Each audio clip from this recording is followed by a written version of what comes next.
মাননীয় মুখ্যমন্ত্রী মমতা বন্দ্যোপাধ্যায় আমাকে দিয়েছেন, অভিষেক বন্দ্যোপাধ্যায় আমাকে দিয়েছেন, তেনাদেরকে আমি ধন্যবাদ জানাবো। আমি আপনাদের সকলকে শুভেচ্ছা অভিনন্দন সালাম জানাই।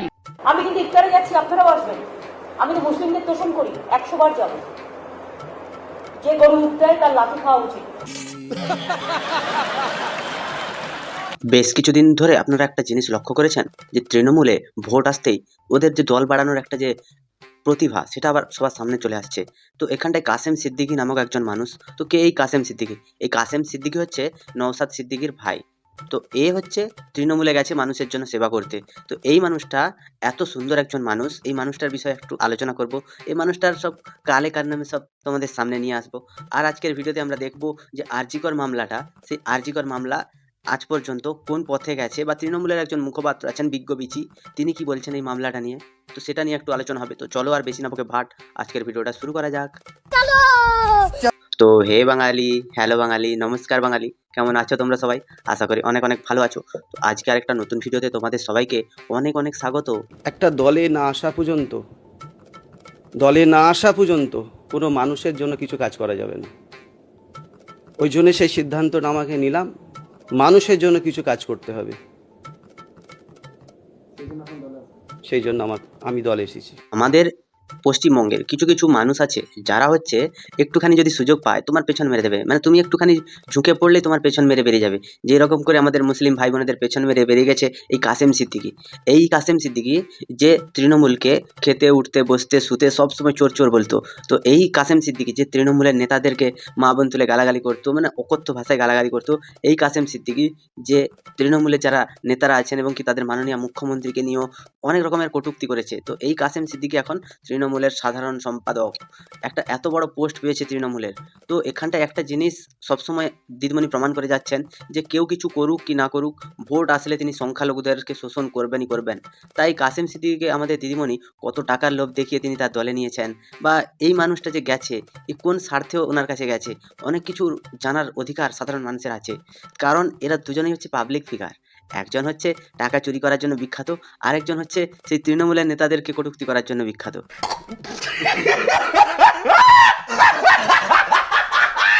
মুসলিমদের ধর্মগুরু এবং অনেক রকমের তিনি জ্ঞানী মানুষ, অনেক কিছুরই জ্ঞান তার মধ্যে আছে। তো এই কাসেম সিদ্দিকী তিনি যখন কোনো জায়গায় জলসা করতে যান, তিনি অনেক সময় অনেক বিজ্ঞ বিচির মতো কথা বলেন এবং তিনি রাজনীতিতেও হালকা পাতলা ছোঁয়া দিয়ে রেখেছিলেন।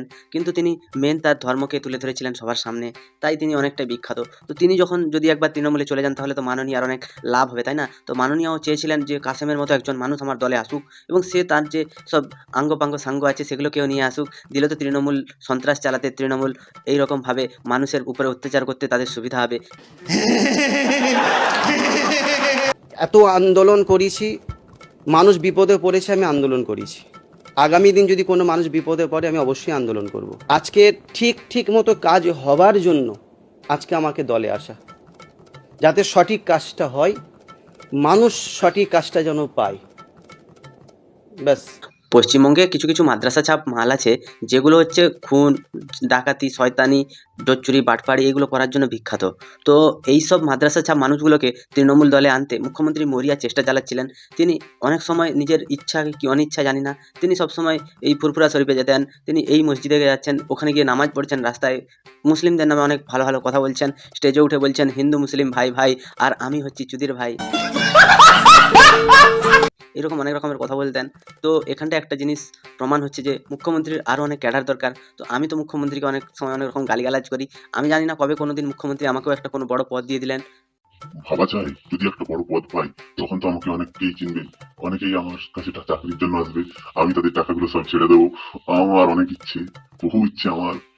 দেখো, যত মহান মনীষী ব্যক্তিরা সমাজ সেবা করতে চেয়েছেন তারা সবাই তৃণমূলে যোগ দিয়েছেন। যেরকম স্বামী বিবেকানন্দ হোক, কি তোমার মাদার টেরেসা হোক, কি তোমার রামকৃষ্ণ পরমহংসদেব হোক, কি নিমাইচরণ হোক, এরকম অনেক মনীষীরা আছেন যারা মানুষের সেবা করার জন্য, মানুষের স্বার্থে, মানুষের জীবনকে বাঁচানোর জন্য, এই জীবন জাতিটাকে রক্ষা করার জন্য তারা হচ্ছে তৃণমূলে যোগ দিয়েছেন। কারণ ওনারাই তো এই দলটা তৈরি করেছিলেন। এই দলের নীতি আদর্শ পুরো স্বামী বিবেকানন্দের বাণীর সাথে মিলে যায়। যত টাকা তত পদ, তৃণমূলের এটাই হচ্ছে বাণী।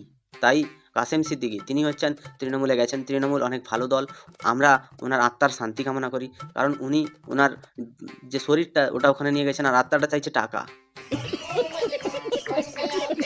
মাননীয় মুখ্যমন্ত্রী এবং অভিষেক ব্যানার্জি এনারা তোমাকে বড় সড় রকমের পদমর্যাদা দিয়েছেন, তুমি সেই মর্যাদাটা রক্ষা করো এবং তৃণমূলের যে চুরি আছে, ডাকাতি আছে, জোচ্চুরি আছে, এইগুলো হচ্ছে চিটিংবাজি আছে, এইগুলো নিয়ে তুমি তোমার পদটাকে আরও বেশি করে এগিয়ে নিয়ে চলো। আমরা চাই তৃণমূলের মাথায় তুমি বসো, কারণ তুমি হচ্ছে সব থেকে বড় চিটিংবাজ, কারণ তুমি তোমার দলের লোকেদের সাথে চিটিং করেছো। কারণ তুমি যে দুদিন আগে বলেছিলে যে একটা দল যে সব পশ্চিমবঙ্গের মানুষকে বিপদে ফেলছে, যে তোমার ভাইকে অ্যারেস্ট করিয়েছে, যে তোমার পরিবারকে শেষ করতে চেয়েছিল, আজকে তুমি সেই দলে।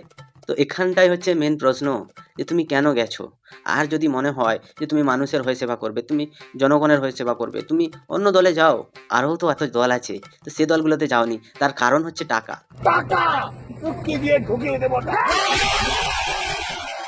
ওই সব দলগুলো তো গরিব দল, ওই সব দলে গেলে তুমি কি করে টাকা কামাবে বলো? তোমার ভাইয়ের দল ওটা তো পুরোটাই গরিবের দল, ওরা মানুষরা চাঁদা তুলে ওখানটায় ওরা তার সভা করে। সিপিএম এর অস্তিত্ব ধীরে ধীরে লুপ্ত হচ্ছে, কারণ ওদের টাকা নেই, ওরা টাকা ছড়াতে পারছে না, তাই ওদের অস্তিত্ব লুপ্ত হচ্ছে।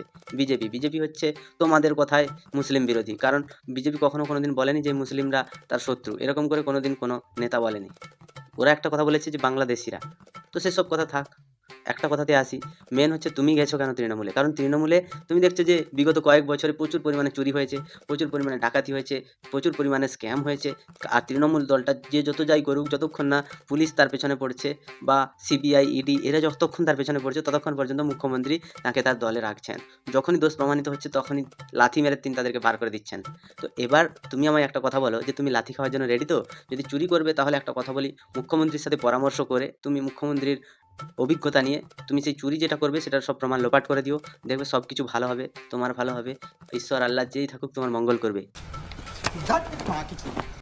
যত তৃণমূলের নেতা সবাই কিন্তু চোর চোর। তাহলে এতদিন ধরে এই যে মাইকের সামনে এসে 12 ভাতারির ছেলের মতো তুমি যে বলেছিলে যে তৃণমূলে চোর আছে, চোর চোর চোর, সব থেকে বড় চোরের নাম হচ্ছে মুখ্যমন্ত্রী মমতা ব্যানার্জি, অভিষেক ব্যানার্জি চোর, সবাই যে চোর চোর বলে চিল্লাচ্ছিলে কুত্তার মতো, তাহলে তুমি কি তোমার নিজের স্বার্থ চরিতার্থ করার জন্য চিল্লাচ্ছিলে, না তুমি কি তোমার পদ পাওয়ার জন্য চিল্লাচ্ছিলে? তুমি এর আগে দেখেছো যে সব্যসাচী দত্ত সল্ট লেগে যে সব্যসাচী দত্ত বিজেপিতে গিয়ে বিজেপির হয়ে মুখ্যমন্ত্রী মমতা ব্যানার্জিকে অশ্রাব্য ভাষায় গালিগালাজ করেছে, সেই সব্যসাচী দত্ত আজকে তৃণমূলের নয়নের মণি। যেই দিলীপ ঘোষ বিজেপিতে ছিল, বিজেপিতে আছে এখনো, সেই দিলীপ ঘোষ একসময় মুখ্যমন্ত্রীকে 12 হুন্ডা পরিয়ে গোটা পশ্চিমবঙ্গ ঘোরানোর নিদান দিয়েছিলেন। সেই দিলীপ ঘোষকে মুখ্যমন্ত্রী দীঘার মন্দিরে নিয়ে গিয়ে তিনি তার অ্যাডভার্টাইজ করালেন এবং তিনি তার স্ত্রীকে নিয়ে গেলেন, ওখানটায় মুখ্যমন্ত্রী তাকে আদর আপ্যায়ন কত কী করলেন। সেই দিলীপ ঘোষ বেরিয়ে এসে মুখ্যমন্ত্রীর নামে কত সুন্দর ভালো ভালো কথা বলল, মুখ্যমন্ত্রী থেকে গেলেন তার জন্য, তিনি তার কর্মসূচি বাতিল করে দিলেন সে দিলীপ ঘোষ আসছে বলে, তিনি দিলীপ ঘোষের সাথে দেখা করবেন বলে। তো এখানটা একটা জিনিস প্রমাণিত হচ্ছে, মমতা ব্যানার্জিকে যে গালি দেবে সেই হচ্ছে অনেক উপরে যাবে, কারণ পশ্চিমবঙ্গের মানুষ একটা জিনিস বুঝে গেছে যে গালি দাও আর যা দাও, তুমি যদি 10টা ভোট এনে দিতে পারো তাহলে তুমি হচ্ছে সব থেকে বড় নেতা, যেরকম অনুব্রত মণ্ডল। দেখো দিনের বেলা তুমি চোর কোনটা চিটিংবাজ কোনটা এগুলো চিনতে পারবে না, কিন্তু দিনের বেলায় তুমি এমন কিছু মানুষ দেখতে পাবে যেমন তৃণমূলের নেতারা, তাদেরকে তুমি দেখলেই চোরটা চিটিংবাজ মনে হবে। এরকম যে কাসেম সিদ্দিকী যে হচ্ছে তৃণমূলে এলো, তো তৃণমূলের দলটা আরও একটু ভারী হলো। তো তৃণমূল চাইছে কি যে 42% যে মুসলিম ভোট আছে সেই মুসলিম ভোটটাকে টার্গেট করা। তো তৃণমূল চাইছে কি যে মুসলিম শোষণ করে হিন্দুদের পেছনে লাথি মেরে যতদিন ক্ষমতায় থাকা যায় তার জন্য আপ্রাণ মরিয়ার চেষ্টা করছে ওরা। তো পশ্চিমবঙ্গের হিন্দুরা হচ্ছে সব থেকে হারামি, তার কারণ হচ্ছে যদি কোনো একটা হিন্দু ভাইকে কেউ মারে তখন সেই হিন্দু বাড়ির লোকেরা তার যে ঘরের ছেলেদেরকে ওখানটায় যেতে মানা করবে, বলে তুই যাবি কেন, ও মার খেয়েছে ওপন মারা খা, তোর কি। কিন্তু মুসলিমদের এটা নেই, মুসলিমদের হচ্ছে ভাইচারা আছে, আর মুখ্যমন্ত্রী ওই ভাইচারাটাকে টার্গেট করেছে, আর মুখ্যমন্ত্রী জানে যে বাঙালিরা একজন মরলে আরেকজন বাঁচাতে যাবে না, তাই এরকম করছে। তো তোমাদের এখানটায় অনেক উন্নতি হবে, আর হিন্দুদের কি অবস্থা হবে সেটা 2026-এর পরে বুঝে যাবে হিন্দুরা। আমাদের পশ্চিমবঙ্গের যিনি মুখ্যমন্ত্রী তিনি হচ্ছেন মমতাময়ী মাতা, তো তিনি সবসময় পশ্চিমবঙ্গের মানুষকে তিনি উপদেশ দেন যে তোমরা হিন্দু মুসলিম সবাই ভাই ভাই হয়ে থাকো। তো হিন্দু মুসলিম কিন্তু ভাই ভাই হয়ে আছে আর থাকবেও, কিন্তু আমার এখানটা একটা বড় প্রশ্ন যে তারাপীঠের যে মন্দির উন্নয়ন কমিটি যার মাথায় আপনি ফিরহাদ হাকিমকে বসিয়েছিলেন, তো এটা কোন ধরনের রাজনীতি? কারণ দেশে কি আর কোনো হিন্দু লোক ছিল না, না আপনার দলে আর কোনো হিন্দু লোক নেই? সেরকম করে যদিও সেখানটায় করলেন, তাহলে একটা ফুরফুরা শরীফের মাথায় আপনি কেন একজন হিন্দুকে বসাননি? আর হিন্দুরা কি কেউ নেই শিক্ষিত? সব কি সেই মুসলিমরাই শিক্ষিত আছে আমাদের দেশে না আমাদের রাজ্যে? তো আপনি কোনো কোনো হিন্দুকে একটা বসিয়ে দেখান ফুরফুরা শরীফের মাথায়, তারা সেই হিন্দুদার কথাগুলো সব শুনবে। যেরকম করে আপনি তারাপীঠে মন্দির উন্নয়ন কমিটির মাথায় ফিরহাদ হাকিমকে বসিয়েছিলেন। আপনি পারবেন না, কারণ আপনি জানেন যে মুসলিমরা আপনার এই বাক্যগুলো শুনবে না। হিন্দুরা হচ্ছে একজোট নেই, তাই আপনি ফিরহাদ হাকিমকে সুযোগ সুবিধা পাইয়ে দেওয়ার জন্য তিনি তাকে তার মাথায় বসিয়েছিলেন। ওই কমিটির মাথা থেকে তিনি সব কিছু কন্ট্রোল করছিলেন, কারণ হিন্দুদের যে মন্দির, হিন্দুদের যে ভাবাবেগে আঘাত করার জন্য এটা হচ্ছে সবথেকে গুরুত্বপূর্ণ পদক্ষেপ ছিল। আর আপনি যদি কোনো হিন্দুকে যদি ফুরফুরা শরীফের মাথায় বসাতেন, তাহলে তার পরের দিন সকালবেলা ঘুম থেকে উঠে দেখতেন যে কালীঘাটের বাড়িটাই ভাঙচুর হয়ে গেছে, আর সেটা নেই। এটাই হতো। আর মুসলিমরা কোনোদিনও হিন্দুদের ওকালতি ওদের অন্তত ধর্মীয় স্থানে মেনে নেবে না। আমাদের হিন্দুরা মেনে নিয়েছে, ঠিক আছে, বেশ, আমিও দেখে নেব। তো পশ্চিমবঙ্গের মানুষের ওইসব যে কালী পুজো হতো, সেই সব কালী পুজোতে অনেক রকমের বলি পড়তো, যেরকম তোমার পাঁঠা বলি পড়তো, কোনো সময় আবার অন্যান্য কিছু মোরগ আরও এগুলো কিছু বলি পড়তো। তো এইসব বলি দেখে তো কিছু কিছু পরিবেশপ্রেমী মানুষদের, তাদের হচ্ছে বা পশুপ্রেমী মানুষদের, তাদের হচ্ছে মনের অনেক কষ্ট হলো। তারা অনুরোধ করলো যে এইসব হিন্দুদের যে বলি প্রথা আছে, সেই বলি প্রথাটা বন্ধ করে দিন। সেটা হিন্দুরা বন্ধ করে দিয়েছে। কথা হচ্ছে কি, ঈদের পরের দিন সকালবেলায় যে ড্রেনটা ওটা গিয়ে গঙ্গায় মিশেছে, সে গঙ্গার ওই ড্রেনটাতে পুরো ভর্তি করে রক্ত যাচ্ছে। এটা হিন্দুদের ভাবাবেগে আঘাত নয়? এটা কি হিন্দুদের কোনো ধর্মীয় অনুষ্ঠান ছিল? মানে ঈদে ওদের বলি হয়, ঠিক আছে, আপনি কেন ওই বলির জন্য যথাযথ ব্যবস্থা নেননি? ওই বলির যেসব বর্জ্য পদার্থগুলো বেরোবে ওগুলোর জন্য আপনি কোনো রকম কোনো নিকাশি ব্যবস্থা করেননি বা কোনো কিছুই করেননি। তো আপনি চেয়েছিলেন হিন্দুদের ভাবাবেগে আঘাত করতে, সেটা আপনি করতে সক্ষম হয়েছেন। তাই আপনি অন্তত কোনোদিনও আর মাইক্রোফোনের সামনে দাঁড়িয়ে বলবেন না যে কারোর প্ররোচনায় পা দেবেন না। কে দেবে? মানুষ তো নিজের চোখে দেখছে, প্ররোচনা তো নিজের চোখের সামনে হচ্ছে মানুষের। আপনার মতো নির্লজ্জ বেহায়া মুখ্যমন্ত্রী পশ্চিমবঙ্গ আর কোনোদিনও পাবে কিনা আমাদের জানা নেই। পশ্চিমবঙ্গে এখনো অনেক নেতা আছে যারা কিছু টাকার জন্য বিক্রি হয়ে যায়। যেরকম ধরে নেবে রাজীব বন্দ্যোপাধ্যায়, সব্যসাচী দত্ত, অর্জুন সিং। আমি কিন্তু বিজেপির হয়ে কথা বলছি না, অর্জুন সিং। তো এইসব লোকেরা হচ্ছে যখন কোনো দলে পদ পায় না, যখন কোনো দল তাকে একটু মানে জিজ্ঞাসাও করে না যদি কেমন আছিস, তখন তারা আবার দল ছেড়ে অন্য দলে চলে যায়। এদের মেন কাজ হচ্ছে চুরি করা। এরা যেই দলে গিয়ে চুরি করতে পারবে না, যে দলে চুরি হচ্ছে দেখবে সেই দলে চলে যাবে। তো এদের অভ্যাসটা এরকম, চুরিটা এদের হচ্ছে জন্মগত অধিকার। তো এরা চুরি না করতে পারলে কোনোদিন থাকতেই পারবে না। তাই তৃণমূল এখন দেখছে যে সর্বশ্রেষ্ঠ চোরের উপাধি পেয়েছে, তাই তৃণমূল দলে যাওয়াটা শোভনীয়। তাই এরা সবাই মিলে তৃণমূলে চলে গেছে। তৃণমূলটা হচ্ছে চোরেদের একটা আস্থানা তৈরি হয়েছে, যেখানটায় সব চোরেদেরকে প্রোটেকশন দেওয়া হয়। যে চুরি করবে তার জন্য হচ্ছে তৃণমূল। ঠিক ঠিক আজকে সিবিআই যারা ভুল ধরছেন, আমি অভয়ার বাবা মার প্রতি পূর্ণ শ্রদ্ধা, সম্মান, সহমর্মিতা, সহানুভূতি রেখে বলছি, ওনারা যা যা করেছেন তার কারণে কিছু রাজনৈতিক বা অন্যান্য সুবিধা অনেকে পেয়েছে, কিন্তু ওনাদের কন্যার ঘটনার পরেও কোনো অপরাধ হলে সেগুলোর ফাঁসির সাজা পর্যন্ত রাজ্য পুলিশ করিয়ে এনেছে। আর ওনারা এখনো খুঁজে চলেছেন সিবিআই কি কি ভুল করেছে। আরে আপনারা সিবিআই ডেকে এনেছেন, যদি কোথাও ভুল থাকে আপনারা দায়ী। এনেছেন কেন সিবিআই? যে রাজ্য সরকার ফরাক্কা থেকে শুরু করে জয়নগর পর্যন্ত একের পর এক ঘটনায় ফাঁসির সাজা করিয়েছে, আপনারা তো কলকাতা পুলিশের উপর আস্থা না রাখতে পেরে সিবিআই ডেকে এনেছেন।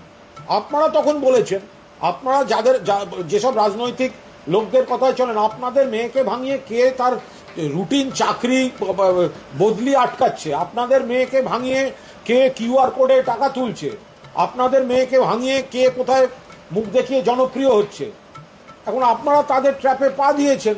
ফলে এখন এইসব কথা বলে কি হবে? আপনারা মামলা করে সিবিআই এনেছেন। তৃণমূলের একজন বিজ্ঞ বিচি আছেন, যিনি হচ্ছেন কুণাল ঘোষ, একজন জেল কাটা দাগি আসামি, মিথ্যেবাদী, ছোট লোক প্রকৃতির একজন মানুষ। একটা মেয়ে যে নির্যাতিত হয়ে তার জীবনাবসান ঘটেছে আরজিকর মেডিকেল কলেজে। তো আরজিকর মেডিকেল কলেজে তার জীবনাবসান ঘটেছে। তার বাবা মায়ের ইচ্ছে ছিল যে তার মেয়ে সুবিচার পাক, তাই তার বাবা মা দৌড়াচ্ছে এদিক ওদিক, এই কোর্ট ওই পুলিশের থানায়, সিবিআই দরবারে, কত জায়গায় ঘুরেছে। তো এখনো পর্যন্ত তাদের মতো করে যে বিচারটা হবার সেটা হচ্ছে না, তাই তারা বলছে। কিন্তু এখানটায় তৃণমূলের যে ছোট লোকটা আছে, যে কুণাল ঘোষ, সে বলছে যে আপনারা প্ররোচনায় পা দিচ্ছেন, আপনারা কোনো কিছুতেই কোনো কিছু সন্তুষ্ট হতে পারছেন না। তো কুণাল ঘোষকে আমি একটা কথা বলতে চাই, যে কুণাল ঘোষ যে গেছিল জেলে, সে কি সন্তুষ্ট হয়ে ফিরে এসেছে? না সে যে মুখ্যমন্ত্রীকে গালিগালাজ করেছিল, না সে কি সেটা নিয়ে সন্তুষ্ট হয়ে গেছে? আর একটা কথা আমি এখানটায়, যেটা বড় কথা হচ্ছে, বিগত কয়েকদিন ধরে সিভিক পুলিশের দৌরাত্ম এত বেড়েছে, সবাই দেখেছে। সিভিক পুলিশ গাড়ির উপরে উঠে যাচ্ছে লোকের টাকার জন্য, সিভিক পুলিশ রাস্তায় গাড়ি দাঁড় করিয়ে মারছে, সিভিক পুলিশ কোনো একটা জায়গায় কোনো একটা ছেলে সামান্য দুটো চিপসের প্যাকেটের জন্য তাকে কান ধরে উঠবোস করিয়ে তার জীবনটা কেড়ে নিল।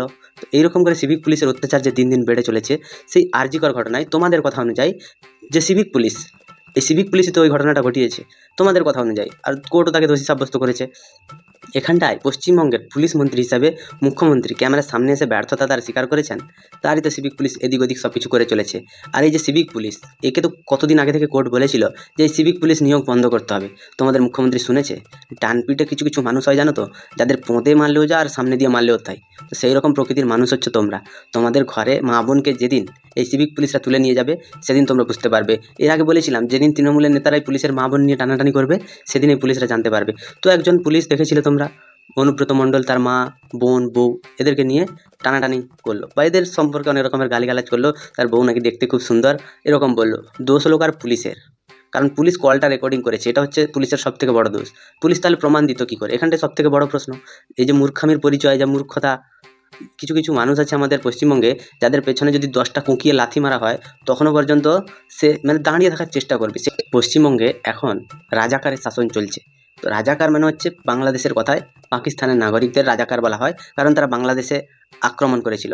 তো পশ্চিমবঙ্গে রাজাকার আমি কেন বললাম, যে তৃণমূলের যে নেতাগুলোকে বাকি লোকগুলো গালাগালি করতো তারা এখন এসে তৃণমূলের সবথেকে বড় বড় সব নেতা হয়ে গেছে, সব মন্ত্রী হয়ে গেছে, কে রাজ্যসভার সম্পাদক হয়ে যাচ্ছে, কে তৃণমূলের সাধারণ সম্পাদক হয়ে যাচ্ছে। এরকম বহু নেতা আছে যারা তৃণমূলের বড় বড় মাথায় বসে আছে। তার মানে এরা মানুষের বিরুদ্ধেকার লোক। এদেরকে মানুষ চায় না বলেই তো তোমাকে ভোট দিয়েছিল। তো এরাই যখন তোমার দলে এসছে তাহলে রাজাকারেরই তো শাসন হলো, তাই না? পশ্চিমবঙ্গের এই শাসন ব্যবস্থা নিয়ে তোমরা কতটা খুশি আমাকে একটু কমেন্টে জানিও। যদি ভিডিওটা তোমাদের ভালো লেগে থাকে তাহলে লাইক, কমেন্ট, শেয়ার এবং সাবস্ক্রাইব করে দিও। পাশে থাকা বেল আইকনটা প্রেস করতে একদম ভুলবে না। সবাই ভালো থেকো, সুস্থ থেকো, সাবধানে থেকো আর দেখতে থাকো বাংলার কোণে ঘর।